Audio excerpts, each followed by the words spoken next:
तर यांनी पोलीस स्टेशनला गुन्हा दाखल केला की त्यांचे इथे घरफोडी झालेली आहे.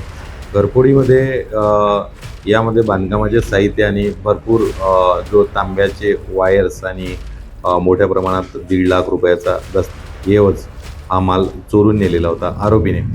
तर आरोपीचा आम्हाला एक फुटेज मिळालेला होता आणि तो तो तो फुटेजमध्ये आरोपी दिसत होता.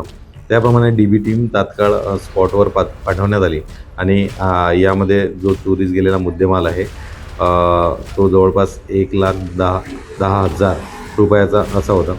यामध्ये आरोपी आम्ही फुटेजवरून प्राप्त केला आणि DB टीम यांनी गोपनीय माहिती काढलेली होती आणि फुटेज आम्ही सर्वत्र आमचा एक पूर्ण नागपूर शहरमध्ये ग्रुप आहे, ज्यामध्ये वेगवेगळे जे आरोपी आहेत त्या आरोपीची आम्हाला अतिशय तात्काळ माहिती मिळते नाव टाकल्यानंतर किंवा त्याचे फुटेज प्राप्त केल्यानंतर.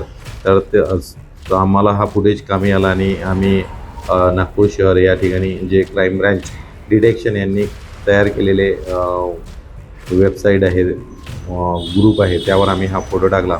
तर त्यावरून आम्हाला तात्काळ माहिती मिळाली आणि त्या आरोपीचे नाव ओम रामदास गावंडे आणि हा राहणारा पोलीस स्टेशन हुडकेश्वर या ठिकाणी राहणारा आरोपी आम्हाला मिळून आला. आरोपींनी आम्हाला कबुली दिली.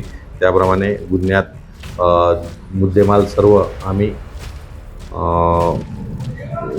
सर्व रिकवर केलेला आहे. गुन्हा उघडकीस आलेला आहे आणि हा आरोपी चोरी करण्याच्या सवयीचा आहे. यावर चोरीचे गुन्हेसुद्धा नागपूर शहरमध्ये भरपूर दाखल आहेत. आरोपी आम्ही अरेस्ट केलेला आहे. सध्या आता आरोपी जेलपास झालेला आहे. मुद्देमाल रिकवर आहे.